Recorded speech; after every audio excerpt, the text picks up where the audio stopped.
غزہ ایک دنیا میں ایک واحد ایسا مقام بنا ہے جہاں پر سب سے زیادہ لوگوں کے ہاتھ اور پیر کٹے ہوئے ہیں، اور بنیامین نتنیاہو جہنم کا کتا ہے، وہ ضرور جہنم میں جلے گا۔ اللہ کے رسول صلی اللہ علیہ وسلم نے اپنے حجۃ الوداع کے خطبے میں فرمایا تھا کہ کمزوروں کو کھانا کھلاؤ، کمزوروں کو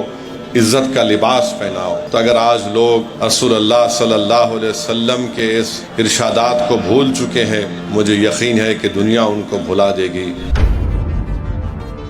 غزہ ایک ایسا مقام بن چکا ہے جہاں پر آپریشن تو ہوتا ہے مگر وہاں پر بے ہوش کرنے کی دوائیں تک بھی نہیں ہیں۔ ہماری بیٹیاں بچوں کو پیدا کر رہی ہیں تو بغیر کسی طبی امداد کے، یا اگر ہے بھی تو بالکل محدود طبی امداد ان کو ملتی ہے، اور ٹینٹوں کے نیچے ان کا علاج ہو رہا ہے۔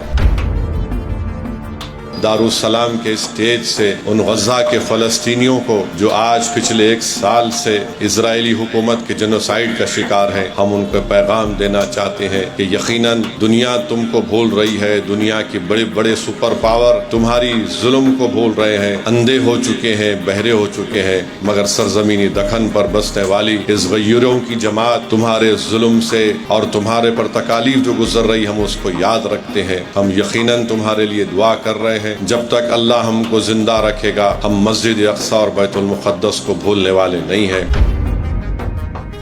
ہم ہماری حکومت سے بھی مطالبہ کرتے ہیں کہ بھارت کی حکومت جو ہمیشہ فلسطینیوں کا ساتھ دیتی آئی ہے، آج ایسے موقع پر ہماری حکومت کی ذمہ داری ہے کہ وہ اس جنوسائیڈ کو رکوائے، بلکہ غزہ میں اس کھانے کو پہنچائے جو لوگ بھوک اور فاقہ کشی میں وہاں پر اپنی زندگی کو گزار رہے ہیں۔ اور آج آپ اور ہم عید کی خوشیاں منا رہے ہیں، وہیں پر بے حد ضروری ہے کہ ہم غزہ کے ان مظلوم فلسطینیوں کو بھی یاد رکھیں، جہاں پر پچھلے 1 سال سے زیادہ عرصہ ہو چکا ہے، جہاں پر 10 لاکھ سے زیادہ لوگ بے گھر ہو چکے ہیں، جہاں پر 60,000 سے زیادہ لوگوں کی موت ہو چکی ہے، اور غزہ ایک دنیا میں ایک واحد ایسا مقام بنا ہے جہاں پر سب سے زیادہ لوگوں کے ہاتھ اور پیر کٹے ہوئے ہیں۔ غزہ ایک ایسا مقام بن چکا ہے جہاں پر آپریشن تو ہوتا ہے مگر وہاں پر بے ہوش کرنے کی دوائیں تک بھی نہیں ہیں۔ غزہ ایک ایسا مقام بن چکا ہے جہاں پر ٹینٹوں کے نیچے ظالم اسرائیلی حکومت کی ظلم اور بربریت کی وجہ سے علاج اگر ہوتا ہے تو ٹینٹوں کے نیچے ہوتا ہے۔ ہماری بیٹیاں بچوں کو پیدا کر رہی ہیں تو بغیر کسی طبی امداد کے، یا اگر ہے بھی تو بالکل محدود طبی امداد ان کو ملتی ہے، اور ٹینٹوں کے نیچے ان کا علاج ہو رہا ہے۔ آج وہ مظلوم قوم دنیا کو پکار کر تو تھک گئی، کوئی ان کی مدد کے لیے نہیں پہنچا، مگر ہم سلام کرتے ہیں غزہ کے ان غیور فلسطینیوں کے، ان کے عزم کو، ان کے حوصلوں کو، کہ مسجدیں ظالم اسرائیلی حکومت نے بمباری کر کے اس کو شہید کر دیا، ان کے گھروں کے ڈھیر پڑے ہوئے ہیں، انبار پڑے ہیں بمباری کی وجہ سے، مگر وہ بقرعید کو ہی منا رہے ہیں۔ وہ اللہ سے اپنے اس واسطے کو کمزور نہیں ہونے دیے بلکہ اس کو اور مضبوط کیے ہیں۔ میرے عزیز دوستوں اور بزرگوں، کل ایک ویڈیو میں دیکھ رہا تھا، کسی شخص نے مجھے بتایا کہ ہمارے وطن عزیز بھارت میں جو ایمپرو گلوکوز بسکٹ کا ایک پیکٹ 5 روپے میں ملتی ہے، ایک غزہ کے ایک مظلوم باپ نے اپنی اولاد کی بھوک کو مٹانے کے لیے اس کو 2,300 روپے میں خرید کر اپنے معصوم بچے کے لیے لے کر آتا ہے۔ آپ اندازہ لگائیے کہ ایک ایسی جگہ جو ایسی جگہ پر غزہ ہے جہاں پر اطراف و اکناف میں کئی ممالک ہیں، اور یہ دنیا بڑی درس دیتی ہے ہیومن رائٹس کی، یہ دنیا بڑی درس دیتی ہے کہ ٹیررزم کو ختم کرنا ہے، مگر جب فلسطینیوں پر ظلم اور بربریت یہ ظالم اسرائیلی اور یہ جہنم کا کتا بنجمن نتنیاہو کرتا ہے تو دنیا اندھی اور گونگی ہو جاتی ہے۔ آج آپ دیکھتے ہیں کہ جو ان کو کھانے کی امداد غزہ میں دی جا رہی ہے، ان سے کہا جا رہا ہے کہ تم اپنے گھروں سے نکل کر 8 کلومیٹر چل کر تم اپنے لیے، اپنے افراد خاندان کے لیے کھانا لے کر آؤ، اور راستے میں یہ ظالم اسرائیلی حکومت کی فوجیں ان کو گولیوں کا نشانہ بناتی ہے۔ مجھے یقین ہے کہ انشاءاللہ تعالی اللہ سبحانہ و تعالی ان کی ضرور مدد کرے گا۔ اگر آج دنیا میں کوئی ایسا مرد مجاہد نہیں ہے جو ان کی مدد نہیں کر رہا ہے، تو کوئی کسی کی ضرورت نہیں ہے، اللہ ہمارے لیے کافی ہے۔ وہی غزہ کے لوگوں کی زبانوں سے ہم سنتے ہیں کہ ہم پکار پکار کر تھک گئے، مگر ہم اپنی اللہ کو پکار پکار کر کبھی نہیں تھکیں گے۔ ہم حسبنا اللہ و نعم الوکیل کہنے والے ہیں۔ مجھے یقین ہے کہ انشاءاللہ تعالی اللہ ان غزہ کے ان غیور فلسطینیوں کی مدد کرے گا، اور ضرور انشاءاللہ تعالی یہ ظالم اسرائیلی حکومت کا اللہ سبحانہ و تعالی ان کو کمزور کرے گا، اور بنیامین نتنیاہو جہنم کا کتا ہے، وہ ضرور جہنم میں جلے گا۔ دنیا آج بیٹھ کر یہ تماشا دیکھ رہی ہے کہ کیسے وہاں پر ایک نسل کشی اور جنوسائیڈ ہو رہا ہے، مگر انشاءاللہ تعالی اللہ ان کو غالب کرے گا۔ جو لوگ آج کمزور ہیں، جو لوگ آج بھوکے اور فاقے میں زندگی گزار رہے ہیں، اللہ ضرور ان کمزوروں کو، ان ظالموں پر اللہ ان کو غالب کرے گا۔ آج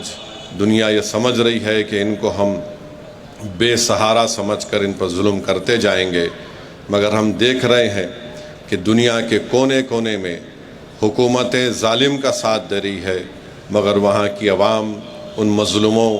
فلسطینیوں کے لیے ہاتھیں اٹھا کر دعا بھی کر رہی ہیں، ان کے حق کے لیے احتجاج بھی کر رہی ہیں۔ ہم ہماری حکومت سے بھی مطالبہ کرتے ہیں کہ بھارت کی حکومت جو ہمیشہ فلسطینیوں کا ساتھ دیتی آئی ہے، آج ایسے موقع پر ہماری حکومت کی ذمہ داری ہے کہ اس جنوسائیڈ کو رکوائے، بلکہ غزہ میں اس کھانے کو پہنچائے جو لوگ بھوک اور فاقہ کشی میں وہاں پر اپنی زندگی کو گزار رہے ہیں۔ افسوس اس بات کا ہوتا ہے کہ غزہ میں اسرائیلی حکومت نے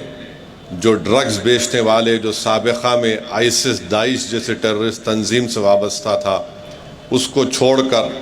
غزہ میں لوگوں کو قتل کروا رہی ہے۔ مجھے یقین ہے کہ اللہ سبحانہ و تعالی اس ظلم کا خاتمہ کرے گا، مگر میری اور آپ سے دعا ہے کہ ہم غزہ کے ان مظلوم فلسطینیوں کے لیے بھی دعا کریں کہ اللہ ان کی مدد فرمائے، اللہ غیب سے ان کو رزق عطا فرمائے، کیونکہ اللہ رزاق ہے۔ جو آج حکومتیں جن کے پاس سب کچھ ہے مگر آج وہ خاموش بیٹھے ہیں، ان کو یاد رکھنا ہے کہ اللہ کے رسول صلی اللہ علیہ وسلم نے اپنے حجۃ الوداع کے خطبے میں کہا تھا، رسول اللہ صلی اللہ علیہ وسلم نے 1,44,000 صحابیوں کے سامنے اپنے آخری حج کے خطبے میں کہا تھا کہ مسلمانوں یاد رکھو، تم اپنے اعمال کا جواب اللہ کے پاس دو گے۔ اللہ کے رسول صلی اللہ علیہ وسلم نے فرمایا تھا، یاد رکھو تم سب کو اللہ کے سامنے پیش ہونا ہے اور تم کو اپنے اعمال کا جواب دینا ہے۔ اللہ کے رسول صلی اللہ علیہ وسلم نے اپنے حجۃ الوداع کے خطبے میں فرمایا تھا کہ کمزوروں کو کھانا کھلاؤ، کمزوروں کو عزت کا لباس پہناؤ۔ تو اگر آج لوگ رسول اللہ صلی اللہ علیہ وسلم کے اس ارشادات کو بھول چکے ہیں، مجھے یقین ہے کہ دنیا ان کو بھلا دے گی، مگر ہمارا کام یہ ہے کہ ہم اپنے حوصلوں کو پست ہونے نہ دیں، بلکہ کثرت سے ہم اپنے اللہ سبحانہ و تعالیٰ سے اپنے رشتے کو مضبوط رکھیں، اور ان فلسطینیوں کے لیے ہم دعا کرتے رہیں۔ ہماری دعا ضرور انشاءاللہ تعالیٰ رنگ لائے گی، بلکہ ہم دارالسلام کے اسٹیج سے ان غزہ کے فلسطینیوں کو جو آج پچھلے 1 سال سے اسرائیلی حکومت کے جنوسائیڈ کا شکار ہیں، ہم ان کو پیغام دینا چاہتے ہیں کہ یقیناً دنیا تم کو بھول رہی ہے۔ دنیا کی بڑے بڑے سپر پاور تمہاری ظلم کو بھول رہے ہیں، اندھے ہو چکے ہیں، بہرے ہو چکے ہیں، مگر سرزمینی دکن پر بسنے والی اس غیوروں کی جماعت تمہارے ظلم سے اور تمہارے پر تکالیف جو گزر رہی ہم اس کو یاد رکھتے ہیں۔ ہم یقیناً تمہارے لیے دعا کر رہے ہیں۔ جب تک اللہ ہم کو زندہ رکھے گا ہم مسجد اقصیٰ اور بیت المقدس کو بھولنے والے نہیں ہیں۔ ہم مسجد اقصیٰ اور بیت المقدس کی کامیابی کے لیے دعا کرتے آئے ہیں۔ ہم غزہ کے فلسطینی مسلمانوں کے ان کے حقوق کی، ان کی ایک ڈگنیٹی کے لیے جو جدوجہد ہو رہی ہے، مجلس اس کے ساتھ کھڑی ہے، اور مجھے یقین ہے کہ انشاءاللہ تعالی اللہ سبحانہ و تعالی ان کو غالب کرے گا۔